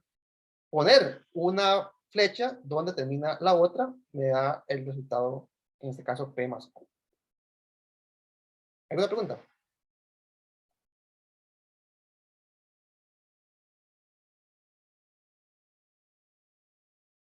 Sí, José Pablo. Sí, pero no, digamos, si me perdí en este toquecillo de hacer la unión de los diferentes puntos. Tal vez veámoslo aquí. ¿Quién era el punto P? El punto P era A unidades a partir del origen hacia la derecha, hacia el oeste, y B unidades hacia el norte a partir de ese punto. Ve que yo pude haber hecho lo mismo, pero empezando no en el origen, sino donde terminaba Q. Si yo hago A unidades hacia el oeste y ahí subo B unidades hacia el norte, ve que la flecha, que en este caso es la flecha azul, es exactamente la misma, solo que empieza en otro lugar, ¿verdad? Esta flecha que está aquí es esta misma que está acá, solo que inicia en lugares distintos. Lo mismo hubiera ocurrido si lo hacemos en la otra dirección, ¿verdad? Si ustedes se fijan, vamos a borrar un poco de flechas, está muy sucio esto. Si ustedes se fijan, ¿quién es el vector Q? ¿Verdad? El vector Q, vamos a marcarlo bien fuerte. El vector Q, ¿quién era? Salgo del origen C unidades hacia la derecha. Entonces, si yo a partir de ese punto P camino esas mismas C unidades hacia la derecha, llego aquí. Y luego tengo que subir B, o en este caso D unidades hacia el norte. Entonces, si subo D unidades hacia el norte, llegaríamos hasta acá. Entonces, vea que la flecha verde, que está acá, pues es la misma que esta flecha verde, excepto que una empieza en 0 y la otra empieza en P. Entonces, cuando hago la suma, llego a este lugar. No sé si me explico tal vez un poco mejor. Sí, pero o sea, es seguir las cantidades de 0 hasta, digamos, A o P. Sí, correcto. Vamos, visualmente, si representamos los puntos o las parejas, no como la pareja, no como el punto final, sino como toda la recta, toda la flecha. Entonces, gráficamente, la suma en el plano cartesiano corresponde a esta yuxtaposición o esta concatenación de flechas, ¿verdad? Entonces, en vez de empezar todas las flechas en el origen, si voy a sumar, simplemente empiezo donde terminó la anterior, ¿verdad? Donde terminó P, les empiezo Q. Y eso me da entonces una forma gráfica, visual, geométrica, de entender la suma de matrices. Bueno, en este caso, matrices 1 por 2, ¿verdad? Perfecto, gracias. ¿Alguna otra pregunta?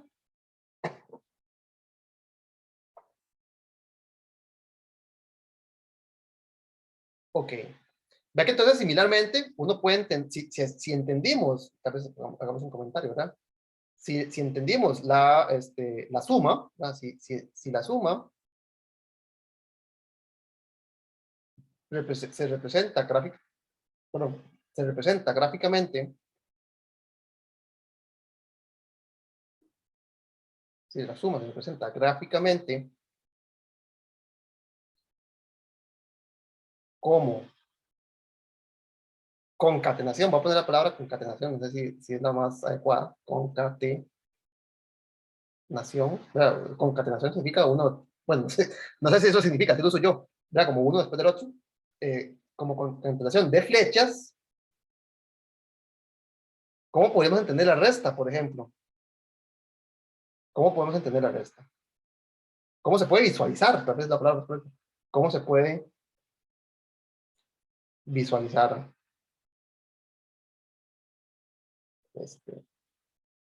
la resta, ¿verdad? Porque si ya entendimos cómo se visualiza la suma, ¿cómo se puede visualizar la resta? En el plano cartesiano, ¿verdad? En R2. Bueno, hagamos otro dibujo. Negro, blanco, negro, blanco. Entonces, ¿cómo se puede representar visualmente la resta? Hagamos tal vez hagamos un dibujo, hagamos antes de contestarlo, hagamos un ejemplo, ¿verdad? Vamos a hacer un plano cartesiano. Entonces, ubiquemos algunos puntos aquí en el plano no sé. Ese punto, ¿quién va a ser? Cada cuadrito vale 1. Entonces, 1, 2, 3, 4, 5, 6, 7, 8, 9. En la primera posición tengo un 10. Y en la segunda posición tengo 1, 2, 3, un 4. Entonces, este punto que está aquí, llamémoslo P, denotémoslo como no solamente como el punto final, sino como la flecha que une el origen con esa dirección, con esas coordenadas, 10,4. Entonces, gráficamente lo podemos representar con una flecha. Vamos a dibujar la flecha.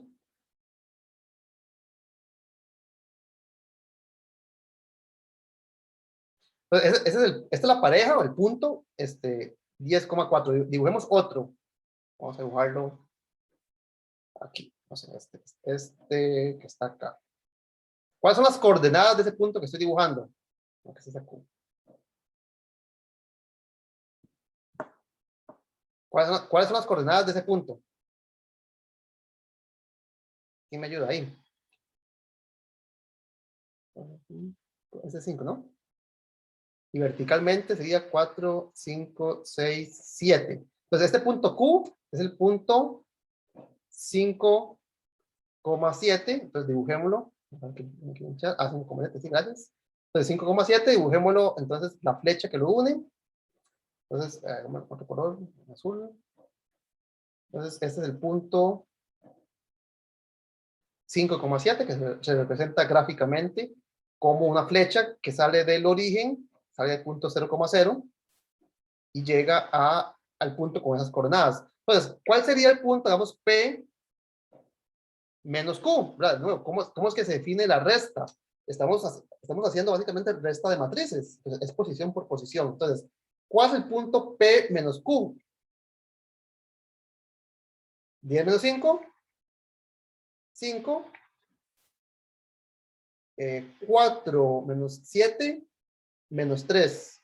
Entonces, gráficamente, ¿dónde estaría el punto P menos Q? Vamos a ubicarlo. 3, 5, menos 3. 5, ya lo hemos marcado acá. Y menos 3 estaría para el otro lado. Ahora 1, menos 2 y menos 3. Entonces 5, menos... Ah, no, perdón, lo estoy diciendo mal. El menos 3, con razón. Menos 3, sí, gracias. Menos 3 es en la segunda. Entonces es para abajo, ¿verdad? Entonces aquí me quedó corto. Más bien era menos 1, menos 2 y menos 3. Ya Daniel lo había indicado, ¿verdad? Aquí estaría el punto 5, menos 3. Entonces vamos a ver. Vamos a dibujar la recta que une al punto, el origen, con lo que estamos diciendo es P menos Q. Entonces, este punto que está acá es el que representa a P menos Q. P menos Q sería ese punto que está acá. ¿Ok? Noten que si ustedes agarran y unen más bien ahora el final de Q y van hacia P, vamos a hacerlo otra vez en color rojo. Si ustedes separan en Q y unen a Q con P, ese vector, esa flecha roja que yo acabo de dibujar, es exactamente, perdón, esa flecha roja que estoy dibujando acá, es exactamente esta flecha, pero esta flecha salía del origen. Entonces, la resta, ¿verdad? Es, ¿qué le falta a Q para hacer P? ¿Verdad? P menos Q es lo que le hace falta a Q para hacer P. Entonces, si ustedes inician donde termina Q y unen con P, ve que entonces, que si, piensen tal vez no como la flecha, sino toda esta flecha se llama Q. Toda esta flecha se llama P, no solamente el punto donde llega. Entonces, si ustedes suman P menos Q, entonces este más este le da la línea que estoy indicando por P. Entonces, gráficamente la resta también se puede representar gráficamente de esta manera. Vea que es como una concatenación, pero es al revés, ¿verdad? No es poner donde terminaba uno, poner el otro, sino es más bien ver qué me hace falta para llegar a donde quería, ¿verdad? Entonces, ¿qué le tengo que sumar a Q para llegar a P? Entonces, al final de Q, ¿qué me hace falta para llegar a P? Sería básicamente P menos Q. Entonces, la resta, P menos Q, corresponde entonces también a una concatenación, pero no desde el final, ¿verdad? No desde el final, sino más bien qué es lo que me falta para llegar a la dirección deseada. Si usted ya caminó todo hasta Q, si usted ya llegó a este lugar, pero usted quería llegar a P, usted llegó al banco. Usted quería llegar al banco, pero usted iba para la escuela, o para la iglesia, ¿verdad? Usted llegó al banco y ocupa ir a la iglesia. Entonces, lo que tiene que caminar es la diferencia, P menos Q. Entonces, lo que le hace falta caminar es esta distancia. ¿Está bien? ¿Alguna pregunta?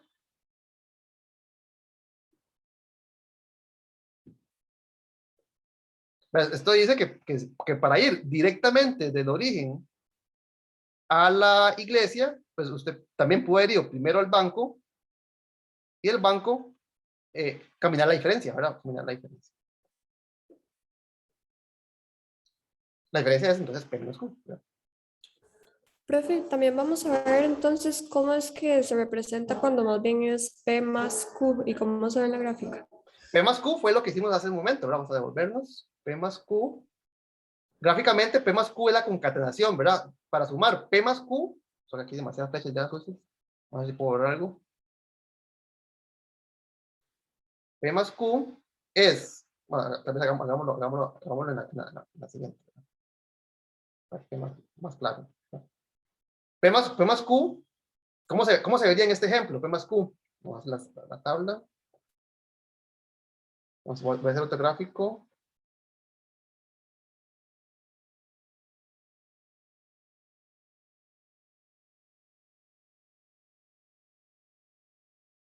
¿Qué tenemos que ver también?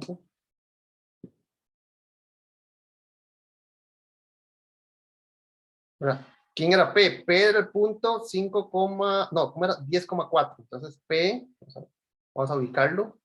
P es el punto 10,4. 1, 2, 3, 4, 5, 6, 7, 8, 9. Este es 10, ¿verdad? 4. 1, 2, 3, 4. Este es P. Esta es la iglesia. Y Q, ¿quién era Q? Q era el punto 5, ¿5, qué? 5,7. Entonces, en esta gráfica, el Q sería 5, 1, 2, 3, 4, 5, hasta aquí, 4, 5, 6, 7. O sea que Q era este. Entonces, gráficamente, vamos a hacer las flechas. Es más fácil ubicarse con las flechas. Entonces, P es esta. Q es esta. Entonces, Q más P, ¿cómo se ubica en este plano? Entonces, una forma es empezar, ya sea en cualquier final, ¿verdad? Ya sea en el final de Q o en el final de P. Note que esto también es evidencia de que la suma es conmutativa, ¿verdad? P más Q es igual a Q más P. Entonces, si usted define gráficamente la suma como posicionarse en el fin de cualquiera de los sumandos y añadirle la otra flecha, pues no importa en cuál de los dos ustedes separe, ¿verdad? Entonces, ¿quién era P más Q? ¿Qué lo hicimos? P más Q, gráficamente, digamos, algebraicamente, ¿cuál sería P más Q? P más Q, P más Q, ¿quién es? Es el punto 10 más 5, 15. 15,4 más 7, 11. Entonces, P más Q es 15,11. Entonces, ¿dónde estaría? 10, 11, 12, 13, 14, 15 en la vertical y 11 en la horizontal, perdón, 15 en la horizontal y 11 en la vertical. Entonces, 7, 8, 9, 10, 11. Apenas me cupo. Este es el 11, ¿verdad? Entonces, vamos a buscarlo. Las coordenadas de ese punto suma son 15,11, es lo que acabamos de decir. Ahora, note que si usted une ya sea Q con el final o P con el final, hagámoslo con color rojo. Si usted une Q con el final, esa recta que ese segmento de recta que yo acabo de dibujar es exactamente este. No, siempre me equivoco. Es exactamente ese. Es este que está acá. Ajá. Excepto que en vez de iniciar en el origen, empieza en Q. Es decir, que este segmento que está acá es básicamente P, pero iniciando donde termina Q. Lo mismo ocurre si hubiera iniciado en el otro final. O sea, si yo uno el final de P, perdón. Si yo uno el final de P con lo que yo sé que es P más Q, vea que esa recta azul que yo acabo de dibujar, esta recta azul que yo acabo de dibujar acá, es exactamente Q, pero en vez de iniciar en el origen, inicia donde termina P. Entonces, esto sería Q, ¿verdad? También. Entonces, P es esta flecha. Si le sumo la flecha Q, llego a P más Q. Esta flecha es Q. Si esa flecha le sumo la flecha de P, también llego a este lugar. Es decir, que gráficamente, P más Q es esta flecha, ¿no? Independientemente de cómo... P más Q es esta que está acá, que es concatenar, ya sea Q con P o P con Q, ¿verdad? Da lo mismo. La suma es conmutativa. Profe, tengo otra pregunta. Sí. Digamos, para cuando haga el examen, ¿usted nos va a poner a hacer como ese tipo de operaciones o ya va a ser como algo más complicado, como poner como P más Q y después dividir así como una ecuación algebraica y ponerlo como en la gráfica? Bueno, vea, ok, eso es una buena pregunta. Ok, vea que nosotros en el conjunto vea que la operación de suma que estamos describiendo es la misma operación que definimos en el conjunto de matrices, ¿verdad? Es exactamente la misma, la única diferencia es que estamos separando con una coma las coordenadas, ¿verdad? Antes llamamos entradas. Entonces, la única diferencia entre lo que estamos haciendo ahorita y la suma de matrices es la coma. Ahora, ya que estamos en matrices 1 por 2, en particular, en el conjunto de matrices 1 por 2 no se puede multiplicar, ¿verdad? No se puede multiplicar porque recuerda que las matrices, usted multiplica filas por columnas y las filas de una no coinciden con las columnas de otra. Entonces ve que la operación de producto matricial, el producto matricial, yo no lo puedo extender a R2. El producto matricial no lo puedo extender a R2 porque en las matrices, que son básicamente el modelo que estamos utilizando, pues ni siquiera está bien definida la multiplicación digamos, de filas de tamaño 1 por 2. Entonces ve que en particular no existe la división, ¿verdad? Entonces no podríamos como definir aquí una operación de multiplicación menos una operación de división. Entonces vea que las propiedades algebraicas, en particular una ecuación, en el conjunto en el conjunto de parejas, ¿verdad? En R2, pues no podría ser una ecuación que involucre división, porque no existe la multiplicación. Bueno, no sé si a eso se refería. Sí, profe, gracias. Ok, vamos a ver qué más. ¿Alguna otra pregunta?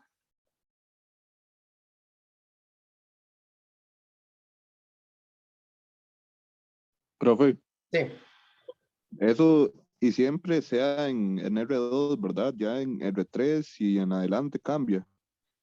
Bueno, que eso es una muy buena pregunta. El compañero, ¿verdad?, hace alusión hacia dónde nos dirigimos. Pero nosotros estamos únicamente agarrando prestado las operaciones de momento, ¿verdad?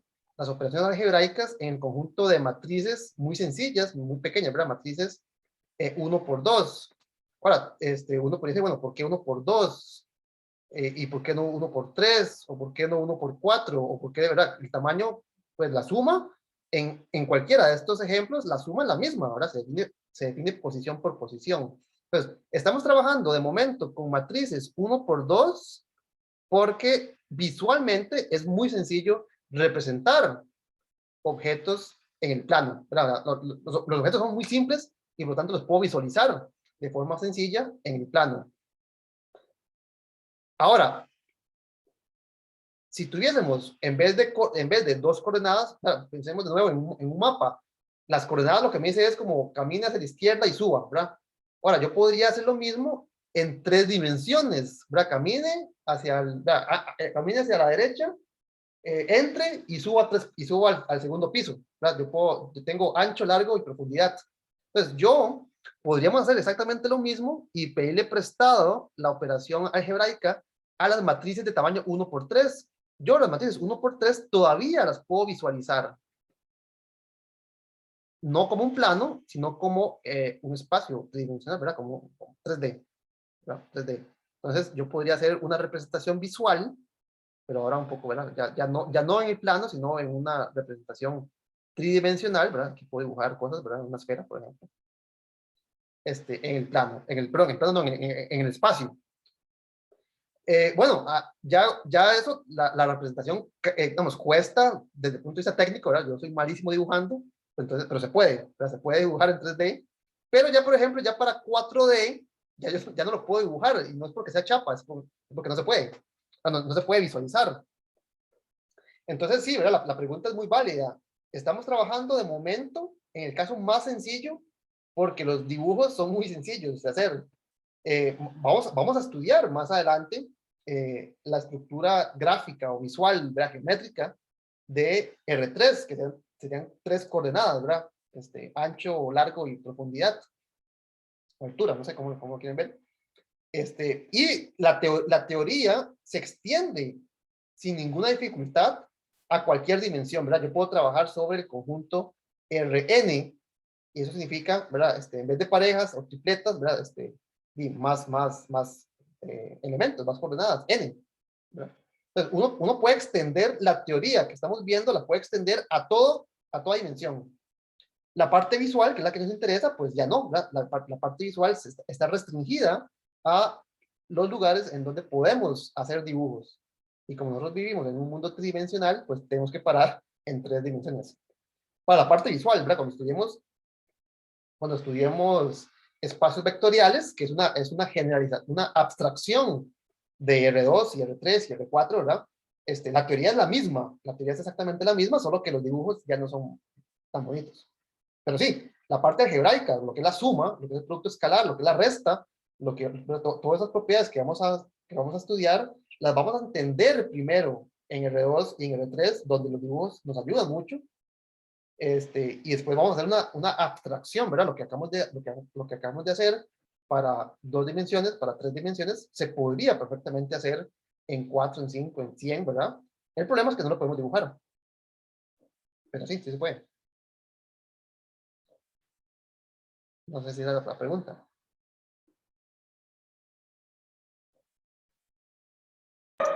Yo, profe, una pregunta muy técnica. ¿Cómo es que se hace la suma después de determinar los puntos de P y Q? La suma, pues no la estoy redefiniendo, vea que la suma la estoy tomando, digamos, literalmente, se la estoy tomando prestada, vamos, estoy usando la misma definición que en el conjunto de matrices, ¿verdad? Entonces, si el punto P era 10,4, y el punto Q era el otro, 5,7, era creo que era este ejemplo, ¿verdad? 5,7, entonces la suma de P más Q, yo no la estoy definiendo de nuevo, simplemente, vamos, la suma es lo que es, ¿verdad? Es primero más primero, me queda 15, segundo con segundo es 11. Lo que estoy haciendo es que visualmente este punto, 11,15, que es 15,11, perdón, 15,11, yo lo pude obtener de forma algebraica, ya que yo, aunque no tenga el dibujo, yo lo pude haber calculado a partir de las coordenadas de cada uno de esos puntos. Lo que estoy diciendo es que gráficamente también tiene una interpretación, que es la concatenación, ¿verdad? De flechas. Donde termina otro, donde termina una, coloco la otra. Entonces, la flecha Q más P, entonces simplemente concateno la primera, que es Q, más la segunda, que es P, y llego a 15,11. O, ¿verdad? Como la suma es conmutativa, donde termina P, coloco Q, y también llego a 15,11, ¿verdad? Gráficamente, la suma de matrices se puede representar de esta manera. No es que no estoy redefiniendo la suma, es la misma operación de suma que habíamos utilizado para matrices, solo que ahora estamos separando con una coma las coordenadas. Bueno, y es visual, ¿verdad? Yo esta coma, si dejo suficiente separación, pues es claro que una es la primera y que la otra es la segunda, ¿verdad? Entonces, sí, yo no estoy redefiniendo la operación de suma. Estoy usando la identificación, estoy identificando el conjunto de R2, estoy diciendo básicamente este es el conjunto de matrices 1 por 2. Entonces, como este conjunto ya tenía una operación de suma, pues este conjunto también tiene una operación de suma, ¿cuál? La misma. Y sus propiedades son equivalentes, son las mismas, ¿verdad? Tiene un elemento neutro, la suma es conmutativa, la suma es asociativa, existen elementos inversos, pero todo eso simplemente estoy tomando prestado a la estructura algebraica de las matrices y lo que le estoy dando es una interpretación geométrica, ¿verdad? ¿Cómo se ve una suma de una matriz 1 por 2? ¿Cómo se ve una resta? ¿Cómo se ve una multiplicación por escalar? Eso no lo hemos discutido, pero bueno, vamos a ver qué significa gráficamente multiplicar por 2, dividir entre 2, multiplicar por pi. ¿Qué significa? Perfecto, profe. Muchas gracias. Ok, ¿alguna otra pregunta? Daniel. Profe, yo le quería preguntar, pero ya sobre los demás exámenes. Ok. A ver si se puede. Dame. Ahorita. Sí, pero... ¿Verdad? Sí, adelante. Es que en mi caso, no sé mis compañeros, pero en mi caso, digamos, yo las prácticas no tuve 100 ni nada, pero con la corrección y todo esto las entendí las preguntas y cómo se hacían, pero sentí que ya cuando llegué al examen eran como de otro nivel, como un nivel superior. La corrección se refiere a la realimentación de las Sí, a preguntas. la retroalimentación. Sí, Sí, digamos, había preguntas que yo no entendí en la práctica, pero con la retroalimentación dije, bueno, esto es así, esto es de otra manera. ajá. Pero ya cuando llegué al examen sentí que era como un grado de dificultad muchísimo mayor. Esta es de mi parte, ¿verdad? Y entonces, yo le iba a decir, como si me puede dar un consejo, es que mi problema es que, por ejemplo, en sus horas eh, Consulta. de ayuda, no sé, se me olvidó cómo se llama, consulta, Ajá. yo tengo clases. Ujú. Entonces no puedo asistir, pero no sé si me puede dar como algún consejo o algo por el estilo. Bueno, consejo número 1, podemos coordinar, siempre y cuando digamos, yo tenga espacio de tiempo, una hora de consulta distinta, ¿verdad? Entonces, no sé, los miércoles, los jueves, pues en general yo tengo un tiempo libre, entonces, digamos, si alguna de esas te sirve, podríamos ver si hay alguna hora que nos sirva a los dos. Otro consejo es que podría utilizar la hora de consulta de otro profesor o otra profesora, ¿verdad? En la cátedra somos 21 profesores, creo, si no me equivoco, 18, como 20 somos. Pues somos 18 profesores y profesoras, y yo puse en la página, pues, en la página, perdón, de mediación virtual, puse los horarios de todos ellos para que ustedes, precisamente si eso pasa, porque es muy probable, ¿verdad? Ustedes tienen cursos y es bastante probable que a la hora que yo escogí la hora de consulta, pues ustedes tengan otro curso. Entonces, otra opción es que ustedes busquen en mediación virtual un horario de alguien más que les sirva. Ahí ustedes me pueden preguntar, ¿verdad? Yo les puedo recomendar, porque hay profesores muy, muy buenos, ¿verdad? Que si yo tuviera tiempo voy a sus clases, porque son muy buenos y estoy seguro que les pueden ayudar un montón, aunque no estén matriculados con ellos. Esa sería la segunda opción a su problemática. Concretamente con el examen, pues podemos revisar qué fue lo que no entendió. Vamos, si fue la redacción, ¿verdad? Si no sabe qué le pregunta, pues no sabe qué contestar. Entonces, digamos, si hay algún problema de redacción y eso fue lo que le impidió, digamos, entender cómo contestar la pregunta, pues podemos analizarlo. Yo intenté, dentro de lo posible, que las preguntas se parecieran a la tarea. Digamos, si ustedes ven, la tarea tenía 20 preguntas y yo literalmente lo que hice fue quitar 10 y cambiar, digamos, algunas, digamos, no sé, si la tarea les pregunté sobre un sistema 2x2, intenté preguntarles por un sistema 3x3, digamos, sí aumentar la dificultad, porque no es lo mismo tener una tarea de 7 días, donde ustedes tienen tiempo para reflexionar y aprender lo que yo espero que pretendan, digamos, lo que espero que aprendan a hacer la tarea, se extienda a un caso más, pues, más general, más, tal vez con cierta dificultad. Pero sí, podemos analizar, o sea, si hay algún caso que usted siente que la pregunta no correspondía o algo así, pues se puede analizar individualmente. Sí, aquí un compañero me acaba de mandar un mensaje y tiene toda la razón, ¿verdad? Eso es algo que es muy difícil controlar cuando cuando se preguntan ítems de selección múltiple o única o de ese tipo, ¿verdad?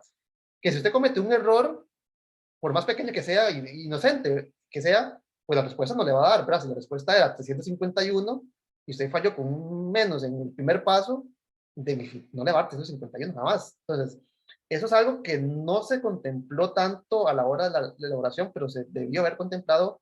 Y para el segundo parcial, sí creo que lo vamos a implementar, que ustedes suban un borrador. Entonces, no es que se les va a calificar el borrador, pero entonces si ustedes me dicen, profe, metí las patas y en vez de un -1 puse un +1 y la respuesta me dio, vamos, cuando usted hace un examen de desarrollo y un profesor lo califica, uno dice, aquí metí las patas y le quito medio punto. A partir de eso, yo asumo asumo que ese error, digamos, se va a trasladar hacia abajo y califico la pregunta, le quité el punto porque le quité medio punto. Bravo, ya 10, le quité medio punto. Entonces, al final llegó la respuesta incorrecta, pero todos los pasos, excepto uno minúsculo, fueron correctos. Y entonces uno evalúa de esa forma y es más justo porque es muy fácil cometer errores. Ahora, esto no se hizo. No se contempló esa. Si alguien, el compañero, ¿verdad? Que le pasó exactamente eso, pues tiene sus borradores. Podríamos discutirlo, ¿verdad? No estoy diciendo que vaya a cambiar la nota a todas las personas que afirmen que tenían la respuesta correcta en el papel, pero se equivocaron al pasarla o algo así, pero podemos evaluarlo, ¿verdad? Si ustedes tienen sus apuntes, yo no tengo forma de verificar que los apuntes no los hicieron ayer en la noche y no en examen, pero vamos, yo les voy a tomar la palabra y todo eso se puede discutir, ¿verdad? Yo no quiero que sientan que, ¿verdad? Que un error les costó el curso o que, ¿verdad? O los han votado o algo por el estilo, jamás, ¿verdad? Entonces, si tienen alguna inquietud de ese tipo, ¿verdad? Que cometieron un pequeño error de signo, que se les olvidó que habían multiplicado por 2, al final contestaron con la mitad, o ese tipo de cosas, pues yo con mucho gusto analizo cada un caso individual. Sí, ahora el compañero también, ¿verdad? Dice que si considera que las preguntas estaban, no sé, como muy, no sé, desbalanceadas, por decirlo así, también lo podemos discutir. Yo intenté que eso no pasara, ¿verdad? Yo intenté que las preguntas tuviesen pues, un nivel apropiado, pero que no fuese desproporcionado respecto de las tareas y de las clases, ¿verdad? Pero también, también se puede evaluar, ¿verdad? Claramente, sí. Sí, Bueno. profe, es que a mí me pasó que en la tarea Uh-huh. yo hice, o sea, las hice todas a mano y así, pero ahí no sé, como por no prestar atención, como que puse la respuesta incorrecta, si me equivocaba por un menos o por algo así, y después lo revisé. Y para el examen sí tuve muchísimo más cuidado con eso. Uh-huh. Sí, no, sí. Entonces, sí, para la próxima vez sí se va a contemplar, ¿verdad? Se va a contemplar darles unos 10 minutos extra al final para que ustedes suban el borrador, ¿verdad? No tiene que estar bonito, no tiene que estar en limpio, pero que quede una evidencia del trabajo que hicieron durante el examen. Entonces, si al final, claro, eso sí pasó, una compañera de ustedes cometió un error y ella misma, posiblemente por su propia experiencia, tenía documentado el trabajo. Entonces ella, después del examen, ¿verdad? No fue que esperó al día siguiente o 3 días o 4, ¿verdad? Me dijo, profe, yo cometí un error y me lo enseñó y, ¿verdad? Lo corregimos, no hay ningún problema. Entonces, sí, ¿verdad? Tiene toda la razón, ¿verdad? Eso es como muy injusto. Penaliza binario, ¿verdad? 100 o 0, ¿verdad? No penaliza que el error fue mínimo. ¿Verdad? Un error, por más mínimo que sea, lo penaliza como 0%. Entonces, todo eso lo podemos discutir, ¿verdad? No, yo creo que no hay ningún problema. Y sí, bueno, yo espero que la verdad que las tareas sirvan como un entrenamiento. Obviamente la competencia es más ruda, ¿verdad? No es lo mismo entrenar que ya la carrera, ¿verdad? Entonces, sí, ¿verdad? Tiene que tener un nivel superior, porque uno entrena uno entrena para la competencia. Tampoco que la competencia, ¿verdad? Esté sobre las capacidades de cada uno, Pero todo eso se puede discutir, claramente, sí. No sé si tienen alguna otra pregunta. A mí la tarea me hizo maravillas para el examen, la verdad. Esa es la idea, ¿verdad? Porque, ¿verdad? Si ustedes llegan al examen y es la primera vez que ven esa pregunta, hasta la parte emocional, ¿verdad? Puede afectar, como, yo había hecho práctica de otra cosa, por ejemplo. Entonces, ese era mi objetivo, ¿verdad? Que hubiese cierto entrenamiento, no solamente en las habilidades que se requieren para contestar las preguntas, sino también en la parte, digamos, en la parte práctica, ¿verdad? O sea, ustedes saben qué hacer. No es que sepan en la parte teórica, sino en la parte práctica también. Y esa es la idea. Inclusive yo tenía una idea anterior a esta, que era tener tareas casi que semanales, ¿verdad? Pero al final, la logística, el banco de preguntas que manejaba la cátedra anterior, no era lo suficientemente bueno como para hacer eso. Entonces, hicimos una tarea, estamos, previa al examen, en vez de hacer como por temas, ¿verdad? Yo esperaba como hacer una para matrices, otra para sistemas, otra para, ¿verdad?